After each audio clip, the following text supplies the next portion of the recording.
Hidden wisdom as a weapon. The only way you can hide something is if you manipulate the mind. When we deal with wisdom, we're talking about obtaining a knowledge that enhances your life. But when you control the mind, you got problems. So let's open the mind. First, let's go ahead and see how the mind's manipulated. First, to understand how we can control the mind.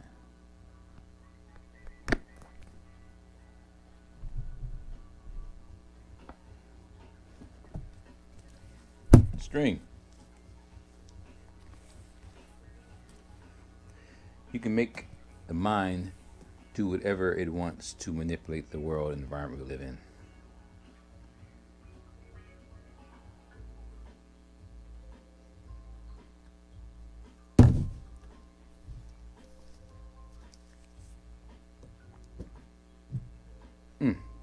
Little red ball.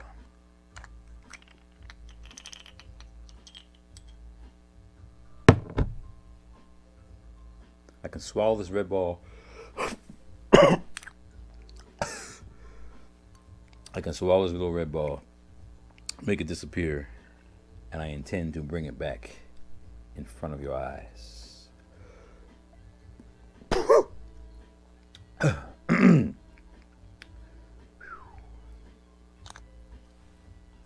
The mind. I believe I can swallow this light. I can swallow this, just like the red ball. Light, gone. Lastly, I think I can make some money disappear. Money? Yes. Maybe a nickel.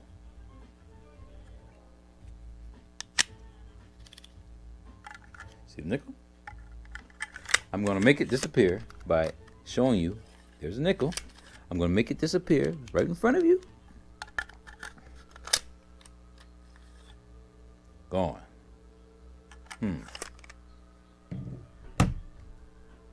The mind. That's what's being manipulated when we talk about the hidden wisdom and it being used as a weapon.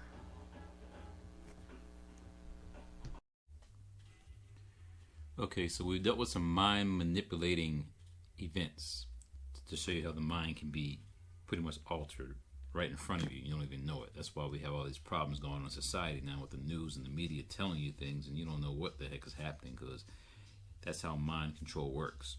By distraction and repetition. Keep hearing the same things over and over and over, then you start believing it. And distraction because they do something over here and then this is what's happening to you. So some topics of discussion before I share some literature and books. Esoteric. What does esoteric means? Intended or likely to be understood by only a small number of people with a specialized knowledge or interest. And we know about George James writing Stolen Legacy and the exposing the Egyptian mystery system because it was keeping the Greeks away from certain kind of knowledge that they were messing up and not explaining it properly and doing their own thing with it. Metaphysics is a branch of philosophy that studies space and time and consciousness and the relationship between mind and matter. So both esoteric, understood by a few people, metaphysics, dealing with concepts outside of the physical nature of the body. And then hermeneutics is the theory and methodology of interpretation, like biblical texts, wisdom, literature, and philosophical texts. So I think after this, I'll also give you a breakdown of the terms and let you visually see that. But right now, this is just a brief explanation of these concepts that we may hear about, but we don't quite understand what they mean. Even as we talk about this hermeneutics, the African terms Tahuti and Thoth were the African terms, but the Greeks renamed it Hermes. You may remember Hermes as the messenger god.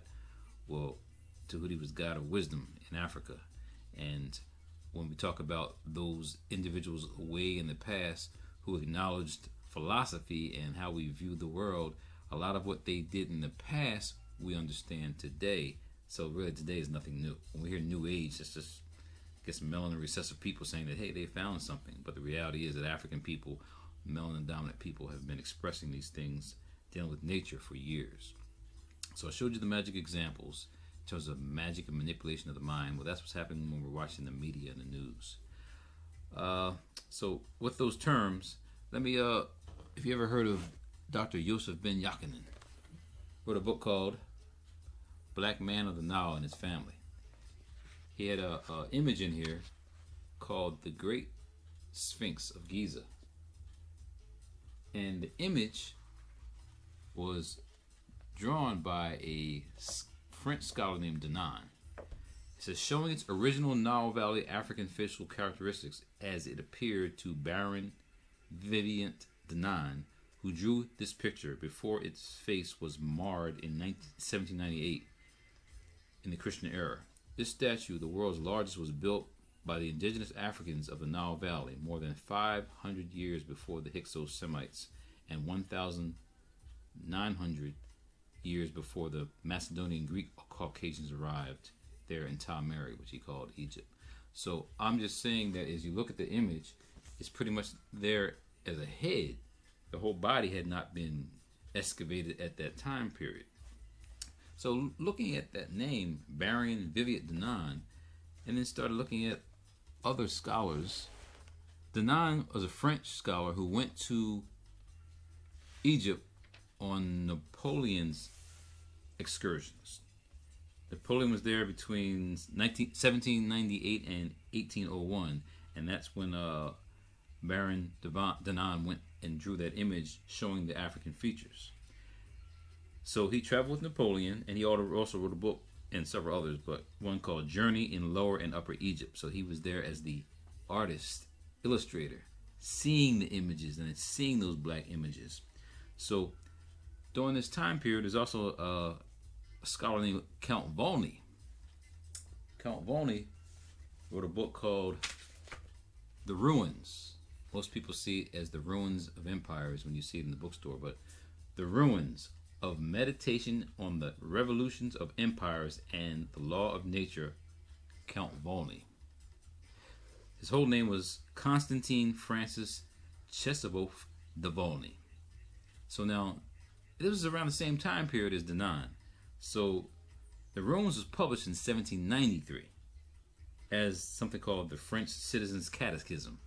But when you start reading what Volney was saying, there are a people now forgotten, discovered while others were yet barbarians, the elements of the arts and sciences, a race of men now rejected from society for their sable skin and frizzled hair, founded on the study of the laws of nature, those civil and religious systems which still govern the universe. So he was acknowledging the Africanity and the blackness of those people who were there in Egypt. Even if you look at Tony Browder's work, Nile Valley Contributions to Civilization, he has a part in there where he references Diop, Sheikh Anta Diop. Diop was a Senegalese scholar, but again French, so Denon French, Volney French, Senegal, French speaking. So the issue of Paris. It has also been suggested by Diop that Paris, France, was also the site of a temple that was formerly dedicated to Isis, place of Isis. He suggests that the term Parisi, Parisi, could mean Temple of Isis, because there was a city of that name in Kemet. Diop states, the worship of Isis was evidently quite widespread in France, especially in the Parisian basin. Temples of Isis in Western parlance were everywhere, but it would be more exact to say House of Isis, for in Egyptian these so-called temples were called Per, P-E-R, the exact meaning of which in ancient Egyptian, as in present-day Wolof, is the enclosure surrounding the house. The name Paris could have resulted from the juxtaposition of Per Isis. And so when you think about, you look at history of that area of the world, the Parisi were like a Celtic tribe. And so this is around 259 BC that this was named. So we're now talking about they were extending what they had learned from those Africans there in Africa, and now taking it to Europe as they spread out. They were still honoring what those Africans were believing in. So Count Volney, Danan, and what's interesting about Count Volney is that, guess what? He came to America. Now, there's a book called Stamped from the Beginning by Ibram Kendi. In there's a very interesting part where he talks about Count Volney coming to visit his buddy Thomas Jefferson, who was what? A president of the United States. Count Volney, known in France as Herodotus, which is a big name because Herodotus was the Greek historian, Herodotus' biographer, was putting his finishing touches on travels in Syria and Egypt when he read notes and befriended its author. Now, I'm mentioning these names because these are names you don't hear about. This is the hidden wisdom. This is the information that's not being shared to let you know, are there some connections to black people in Africa and the starting of knowledge and wisdom? When Volney first saw the Sphinx in Egypt, he remembered Herodotus, the foremost historian in ancient Greece, describing the black and frizzled hair of the ancient Egyptians. Making the connection to the present, Volney mused, to the race of Negroes at present, our slaves and the objects of our extreme contempt, we owe our arts and sciences and even the use of speech itself. American racists ridiculed Volney as an ignorant worshiper of black people when he visited the United States in 1796. Not Jefferson. Jefferson actually invited him to Monticello, that whole issue in Virginia. They got all the property, and he's raping Sally Hemings, and he's talking like black people are inferior, but he's screwing black people, specifically Sally Hemings. He invited Volney and his anti-racist ideas and his history of black ancient Egypt to Monticello. So Jefferson was writing a book called Notes on the State of Virginia, but he was talking about the inferiority of black people. Now his buddy is Count Volney, who's been there, seen the monuments, seen the temples, and acknowledging the Africanness and blackness, but is sure a conflict for Thomas Jefferson. So Thomas Jefferson, you got George Washington, all of them have conflicts about acknowledging the real history of this United States, the real history of the people that they were calling slaves, which you say were actually really prisoners. I got this gift called Black Chronicle. As I'm reading through the Black Chronicle, it's a document discussing all these old articles from back in the day. And so I'm looking at one article, and it's interesting. It says Washington's slave eludes capture. This is January 1st, 1794. A female slave of President Washington's has escaped to New Hampshire, and it does not seem likely that she will be returned to her illustrious owner. The president, it seems, sent a messenger to the New Hampshire's governor, Gilman, requesting her capture. But the governor neglected a fair opportunity to arrest her and even put her out of reach of her pursuers. So the article goes on to describe, at the very end, it says, so far, no actions have been taken to return the woman, and local abolitionists have hinted that she will not be given up without great embarrassment to the president, who at times expresses himself with various degrees of force against slavery. How you mean against slavery? You got a slave, and now you're trying to go get that slave back. And a more recent book, that's 1790s. A sister named Erica Armstrong Dunbar wrote a book called Washington's Relentless Pursuit of the Runaway Slaves. So the sister's name was Ona Judge. Never caught. So it's just interesting tying the Black Chronicles, old school literature, to contemporary work where people have done the research. And that is the point about reading. You cannot obtain wisdom without making the connections. So when you're being manipulated in your mind to be told certain things, you have no idea what you're being told, no reference points. When you start getting reference points, now you understand a little bit better. That's why in the world of esoteric science and metaphysics, we can be manipulated. So for those who can go to YouTube University and find some scholars, I would definitely recommend people like Reverend Phil Valentine, Delbert Blair, Bobby Hemmett, C.L. Freeman, Kadar Griffo, Wayne Chandler. Look at those as those individuals that have written and documented and also presented on topics dealing with metaphysics and esoteric science. Kadar Griffo, local brother in the Georgia area, wrote a book called God, the Bible, the Planets in Your Body. Powerful document. Check his name out, Kadar Griffo.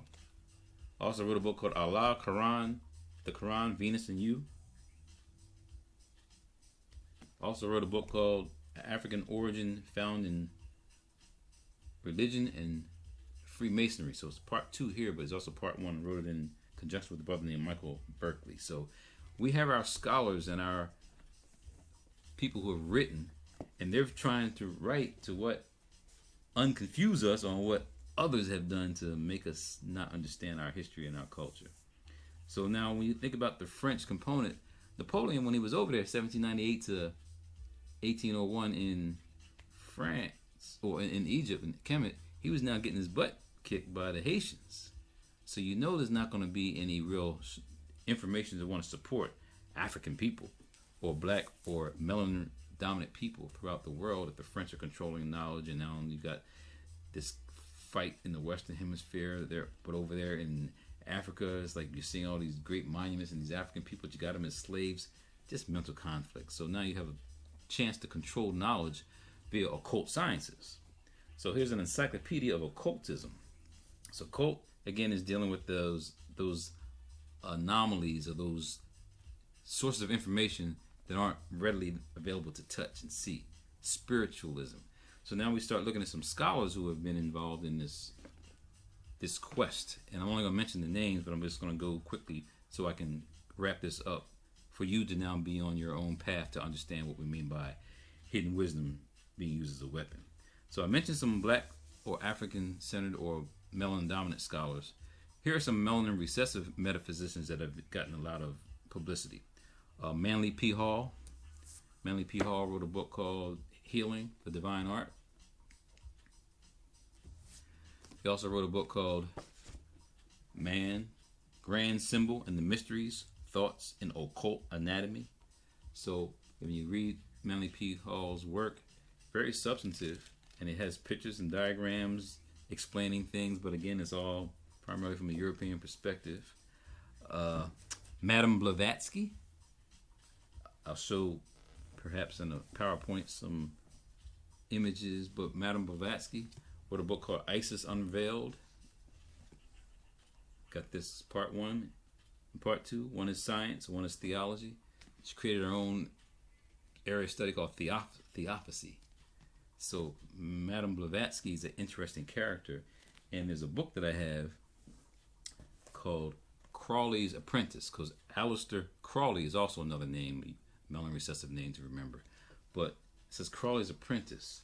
There was an interesting part in here where they talked about Madame Blavatsky. I mean, everybody's got a character in terms of the way they operate, but she was originally from England. No, Ukraine. Helen Petrovna Blavatsky was born in Ukraine in 1831. The same time that the United States, Nat Turner was doing his thing. So you just think about the time frames of a white woman being able to travel the world and now explore these occult sciences versus a brother struggling just to survive like Nat Turner. So she created this theosophical society. But look what this author, Gerald Suster, Suster, says about Crawley's apprentice, who this brother named, a guy named Israel Regardi. Madame Blavatsky habitually smoked like a chimney, drank like a fish, swore like a trooper, and made love like a Cleopatra. Furthermore, her chain smoking consisted of roll-ups made from a heady mixture of tobacco and cannabis. Her successors were not even fit to carry her ashtray, so people criticized people that were following her. So she was like a leader, a very probably influential personality, but those around her were very easy to be suggested to do whatever that she wanted them to do. And so there's another author who says, Aleister Crowley described one of her people as a handicapped by a brain that has a mass of putrid pulp and a complete lack of social status, education, and moral character. They were mean to one another back in this day. It even has C.W. Ledbetter written in here. Ledbetter. Who's Ledbetter? Ledbetter wrote a book called The Chakras. C.W. Ledbetter. The Chakras. Good book because it gives illustrations. It goes into the history of where the knowledge of chakras and understanding the Kundalini force coming through the body. So, C.W. Ledbetter. Also, Albert Pike. I've heard of that name. You can look at his work. Another guy named Harold Percival wrote a book called Thinking and Destiny. Real thick text. I mean, he goes into much in terms of occult science, but also metaphysical issues. And what is our role to play? What does the mind come into play? So, good source. Thinking and Destiny. Harold Percival. Also, two others that I do respect. One would be Godfrey Higgins wrote a book called Anacalyptus. This is back in the 1800s. So I mean, this is old school, but Anacalyptus gets into the issue of God, religion, and it talks about metaphysical concepts. And then Gerald Massey, Ancient Egypt, Light of the World. But Gerald Massey's gone even deeper. The historical Jesus and the mythical Christ. One book he wrote. He also had several lectures. The Devil of Darkness or Evil in the Light of Evolution. I mean, he was at the forefront of delving into African science and putting it into paperwork and literature for us to read. Man in Search of His Soul during 50,000 years and how he found it. Gnostic and Historic Christianity. The Seven Souls of Man and their culmination in Christ. I mean, so Gerald Massey, I definitely recommend him as one of the melanin recessive metaphysicians, or somebody that's very integral in terms of our understanding about the way the mind works. So, in conclusion, work your way through looking at some of the presentations of those melanin recessive scholars, the melanin dominant scholars I mentioned, and then tie it into how the information is written in the literature for the melanin recessive metaphysicians, and then understand again, you have the power to control this. You have the power to control the mind, but when it's being exerted from outside, like TV, like someone telling you a vision, you might not have a chance to survive. So unplug from that TV and focus on your future. And that way we can then use hidden wisdom as a weapon. Okay? Peace out.